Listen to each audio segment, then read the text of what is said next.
Welcome to One Riff 5 Amps, the show where I play a riff recorded with 5 different amps and you decide which one sounds best. In this episode I want to deal with punk rock from the late 80s and early 90s. As a reference point I looked at bands like Pennywise, NoFX and Bad Religion. But maybe I got a little bit more dirty. I imagined the following scenario. Me, a 17-year-old teenager in the early 90s, want to play punk rock, just like my heroes do. I may have just managed to buy a higher price guitar because I wanna look cool on stage. The amp was cheap and the DS1 I could just about afford.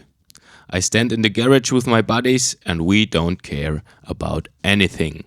So I choose these 5 amps to compete against each other.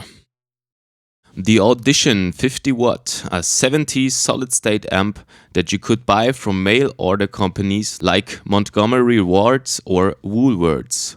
Not exactly the most beautiful amp, but a 12-inch 50 watt faint speaker and really cool sound is hidden behind this facade. The Marlboro G-40R. It's a solid-state amp and perfect for punk rock.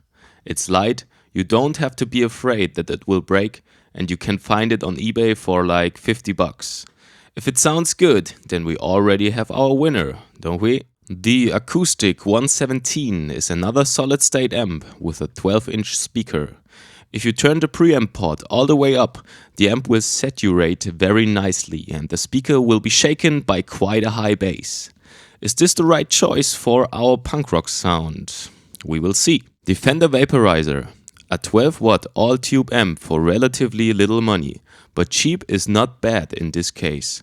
Also, or just because of its simple design with volume, tone and reverb, it sounds really good in my opinion. And finally, the smallest in our range, the Epiphone Valve Jr, a small 5 watt all-tube combo that doesn't really show what it can do.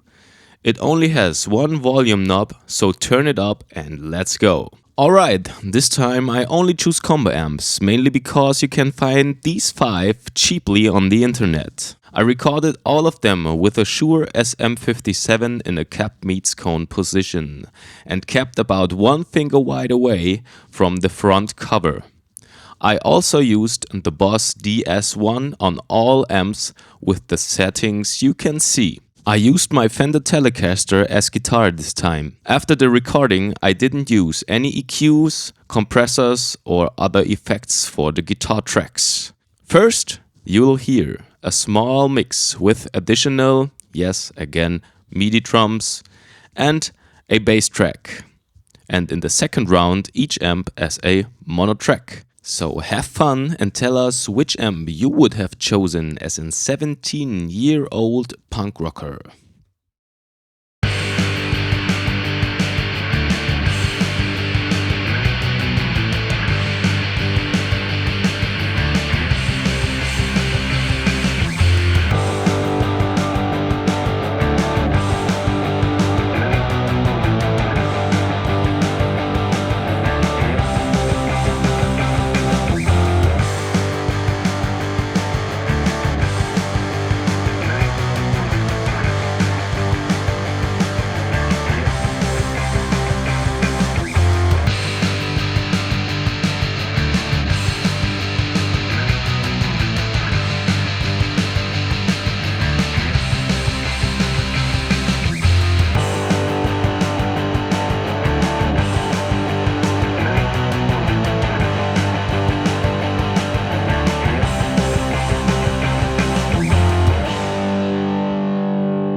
Alright, this was one riff, 5 amps, with a punk rock riff this time. Tell us which amp was your favorite. Don't forget to like and subscribe to the channel, and we will see us next time. Thanks for watching.